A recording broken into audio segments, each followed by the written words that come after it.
बरं डॉक्टर साहेब, 24 तारखेला रविवारी रात्री आपल्याकडे पुरंदरेतून कोणी वृद्ध महिला आली होती. काही सर्व झाला होता त्यांना. तर मला अशी माहिती मिळाली की त्यांना उपचार व्यवस्थित मिळाला नाही आपल्याकडे, आणि त्या आल्या तर त्यांना बाहेर बसवून ती जे इंजेक्शन आहे सर्वोषाचं ते बाहेर बसवून दिलं गेलं. व आपल्याला एवढा मोठा दवाखाना बांधला गेला आहे, चांगल्या स्वरूपाचा दवाखाना बांधला गेला आहे, आणि ते मध्ये बसून जर ते दिलं असतं तर बरं झालं असतं. गरीब महिला होती, तर लोकांची अशी प्रतिक्रिया येते की बा इथे कुठलीही सुविधा उपलब्ध राहत नाही, त्यानंतर डॉक्टर राहत नाही, नर्स राहत नाही. दिनांक 24ला ती सर्पदंश आलेली सर्पबाईचा वय वर्ष 80 पुढून ह्या महिलेला सर्पदंश आलेली घेऊन ती महिलेला ॲक्च्युली 9 ते 10 वाजता सर्पदंश झालेला असं आम्ही ऐकलेलं, आणि ती महिला 12 वाजता इथे आली.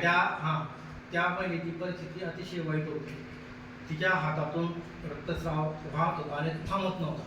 त्याच्यामुळे ती महिलेला आपण इमर्जन्सी मध्ये न्यायचं, परत आणायचं, ह्या करण्यापेक्षा तिला लगेच ॲम्ब्युलन्समध्ये टाकून तिथे तिची ट्रीटमेंट सुरू करू, या म्हणजे हा त्या शिंदे सिस्टरांचा एक त्याचा उद्देश होता. म्हणून त्यांनी काय केलं की मध्ये गेल्या त्यांनी IV तयार केली, NSIV तयार केली. त्याच्यामध्ये ASVचे जे इंजेक्शन होते सर्पदंशाचे ते इंजेक्शन दिले. त्या बाईला इतर जे त्याची रिॲक्शन निवडली म्हणून डेक्झाचं इंजेक्शन दिलं, आणि त्या गाड्या स्त्रीला त्यांनी टाकलं. परंतु आमच्याकडे त्या दिवशीच नेमके जे ड्रायव्हर आहे 102चे ड्रायव्हर, त्यांच्या आईला शिर्डी ते रुग्णालयामध्ये ICUमध्ये ॲडमिट केलेलं होतं, आणि त्यांनी काय केलं की तो रजेचा अर्ज ते परस्पर आमच्या एजंटना पाठवून दिला त्यांनी. त्याच्यामुळे माझा त्यांचा काही संपर्क होऊ शकला नाही. माझे पूर्व म्हणजे त्यांनी म्हणजे माझे संपर्क न झाल्यामुळे ते परस्पर घेऊन गेले. त्या वेळेत काय झालं, आम्ही दुसरा ड्रायव्हर अरेंज करण्याचा प्रयत्न केला, पण दुसरा ड्रायव्हर पण त्याची तब्येत बरोबर नसल्यामुळे तो सुद्धा येऊ शकला नाही, त्यानं नाही समजलं. मग त्या याच्या लोकांमधला एक व्यक्ती म्हटलं की आम्हाला गाडी येते. आम्ही त्या हिशोबाने त्याच्यासोबत पेशंट टाकलं आणि गाडी ही घेऊन ते चालले गेले. गाडी चालू करून घेऊन गेले ना ते, चालू करून पुढे गाडी दाखवता येते की गाडी लोटली. गाडीला प्रॉब्लेम आहे, बॅटरीचा प्रॉब्लेम आहे गाडीचा, आणि त्याविषयी आम्ही वरिष्ठ स्तरावर पण कळवलं आहे. त्यांनी सांगितले की जसे आम्हाला उपलब्धता होईल बॅटरीची आणि तुम्ही गाडी पाठवून द्या, आम्ही गाडी सुधारून परत पाठवून. लाईट पण चालू झालं नाही तिचा, किंवा तिला चाबीवर चालू झाली नाही, लोटावं लागली तिला. नाही, गाडी चालू झाल्याशिवाय पुढे जाणार नाही, लोटून चालू करावं लागली. बॅटरीचा प्रॉब्लेम असू शकतो त्या दिवशी. पण गाडी गेली होती, इथून पास झाली होती, गेट पास केलं होतं गाडीने. आणि त्याच्यानंतर मला सिस्टरचा फोन आला की दादा गाडीचा प्रॉब्लेम झालेला आहे, गाडीचा प्रॉब्लेम झाला आहे, ते लोक परत गाडीचा प्रॉब्लेम झाल्यामुळे परत ते पेशंटला घेऊन आले. मग मी त्याच वेळेत तात्काळ 108ला फोन केला की गाडी पाठवतो, आणि मी स्वतः इथे राहण्याची सध्या क्वार्टर अंडर कन्स्ट्रक्शन असल्यामुळे मला इथे काही राहणं आता शक्य नाही होतं. त्याच्यामुळे मी तिथून घरून स्वतः माझ्या बाईकवर निघालो, आणि इकडे बाईकवर निघाल्यानंतर इथे आल्यावर बघितलं त्यावेळेस मला लक्षात आलं की पेशंट इथून शिफ्ट झालेला आहे. मग त्यांनी त्यांच्या प्रायव्हेट ओमनी गाडीमध्ये ते घेऊन गेलेले होते. मग त्याच्यानंतर मी इथे सरपंच सुभाषांना आणि सोपन यांना, कारण त्या दिवशी ते जे आमचं रेफर बुक आहे ते फाडलं गेलेलं होतं. मग त्या दिवशी मी विनोद भाऊ तुम्हाला फोन केला होता रात्री की जेणेकरून जी इमर्जन्सी झाली, पण तुम्ही काही कारणास्तव तर फोन उचलू शकले नाही. मग मी ते त्याच्याकरता सुभाष भाऊंना फोन केला, आणि सुभाष भाऊंना फोन केला की व असं इथे परिस्थिती झालेली आहे. ते दोघेही आले होते, माझं त्यांचं बोलणंही झालं होतं, आणि त्यांना सगळी जी परिस्थिती आहे मी त्यांना दाखवून दिली की बुक कसं काढलेलं आहे.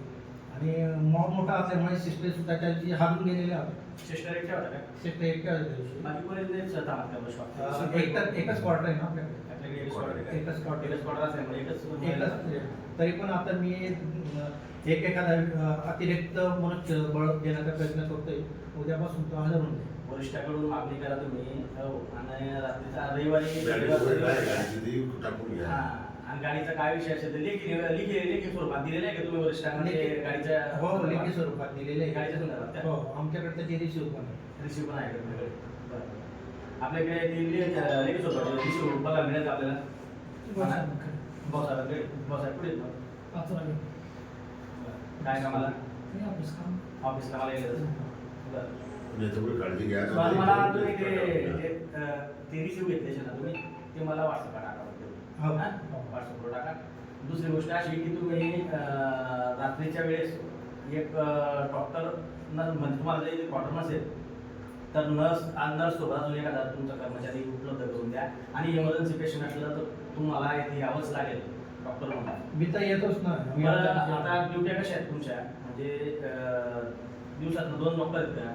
दिवसातून डॉक्टर एक उपकेंद्राला जातो ना बाहेर केली असते हां म्हणजे एक डॉक्टर इथे उपकेंद्राला सांगतो आणि दुसरा डॉक्टरला प्रत्येक उपकेंद्राला फेरी द्यावं लागते दिवसात तुम्ही बरेच दिवसात मग रात्रीचं पेशंटचं कसं करायचं असं? रात्री पेशंट ते ऑन कॉल असतो ना इमर्जन्सी ऑन कॉल असतो. शक्यतो आपल्याकडे इमर्जन्सी मॅनेजच होतं.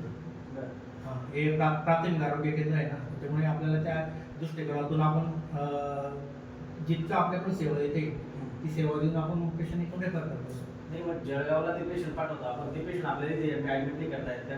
म्हणजे सर्व पेशंट जे नाही करून आपण जळगाव नाही त्याला व्हेंटिलेशन लागलं ऑक्सिजन लागले काही इमर्जन्सीचं कारण ते आपल्याकडे उपलब्ध नाही बरं नाही आहे. ते प्राथमिक आरोग्य स्तरावर रात्री बरं त्याला इमर्जन्सी डॉक्टर लागतात कारण तो मॉनिटर करावं लागतं सगळं त्याचे इन्स्टिट्यूशन असतात काही. नाही पण आता तुम्ही काळजी घ्या. पहिले पण एक वेळेस मी इथे पहिले त्या डॉक्टर होत्या काय नाव त्या डॉक्टरांचं त्या मॅडमचं हर्षदा पाटील तर त्यांना पण मागे असं ह्याच्यामुळे कारण की ते ड्युटीवर असताना सुद्धा इथे आलं नव्हते. कसं असतं आता रात्री बिरात्री इमर्जन्सी पेशंट येतं आणि आपल्याला बरेच खेडे लागू येतात. नांदरा आहे, खेडेगाव आहे, दहीगाव, पुरंगी वरसाळ लोकल बरेच खेडे आपल्याला लागू 19 गाव लागू आपल्याला. तर ह्या प्राथमिक आरोग्य केंद्राला 19 गाव लागू असल्यामुळे रात्रीच्या वेळेस काही इमर्जन्सी होऊ शकतं घडू शकतं आणि याच्यामुळे जर काही म्हणजे झालं तर लोकांचा तीव्र संताप वाटतो असं दर्श होतं लोकांमध्ये. आणि आम्ही आता काळजी घेण्याचा प्रयत्न करून येतो आणि अतिरिक्त तुम्ही आता लक्ष घाला वरिष्ठांकडे मागणी करा जे तुमच्याकडे उपलब्ध गाडीच्या बाबतीत तुम्हाला काही सहकार्य लागलं तर बापू आहे मी आहे तर काही सहकार्य लागलं तुम्ही आम्हाला सांगा ना. आम्ही आमदार साहेबांकडे सांगू आपल्याला 108 किंवा एक उपलब्धता पाहिजे ही फार बऱ्याच दिवसापासून मागणी आमदार साहेबांना साधारणतः आम्ही त्याच्या कानावर टाकतो हा विषय. पण तुम्ही जोपर्यंत मागणी करत नाही तोपर्यंत आम्हाला बिघडणार नाही की तुम्हाला काय कमी होतं साहेब ते आम्हाला बिघडणार नाही. आमदार साहेबांच्या नावाचं एक पत्र तुमचं द्या करूया काका मग पाठपुरावा करू आपण नको असं परंतु लक्ष घाला कारण लोकांचा काळजी घ्या पण आता मी रात्री त्या दिवशी आलो होतो स्वतः. किती वाजता आले तुम्ही? मी लगेच 12:30 ला असेल मला आता अंदाज काही नाही. सुमारे आणि आल्यानंतर तोपर्यंत पेशंट शिफ्ट झालेलं तर म्हणून मी 108 गाडीला फोन केला की पेशंट गेलेले पहिले तुम्ही 108 बोलवली होती का की गाडी नाही गाडी नसल्यामुळे मला जेव्हा त्यांनी सांगितले की गाडी परत आलेली आहे मी 108 ला कॉल केला. 108 ला कॉल केल्यानंतर मग त्यांनी 108 आली होती का? ते दिल्लीपर्यंत मी त्यांचा फॉलोअप घेत होता तुम्ही कुठपर्यंत आहे असं बरं कारण मी गाडी लावत असताना पण त्यांचा फॉलोअप घेत होतो तुम्ही कुठपर्यंत आहे तुम्ही तिथे निघतोय तुम्ही तिथे या बरं मग तुम्ही इथे आले तोपर्यंत पेशंट शिफ्ट झाली गाडी कुठपर्यंत झालेली होती? त्यांची बिल तिच्या पुढे होते. बरं 108 वापस गेली का तुम्ही? मनोज पाटील नावाचा ड्रायव्हर होती. मनोज पाटील ठीक आहे डॉक्टर साहेब पण आता लक्ष ठेवा आणि आपल्या कर्मचाऱ्यांना पण सांगा की सुविधा ही चांगली द्यावा पेशंटांना आणि रात्रीच्या वेळेस ना ती महिला एकटी पडते ते शिस्त आहेत ना खूप चांगले आहेत म्हणून परंतु मग ते एकट्या पडताना इथे त्यांना सहकार्य करायला 1-2 लोक पाहिजे असं हां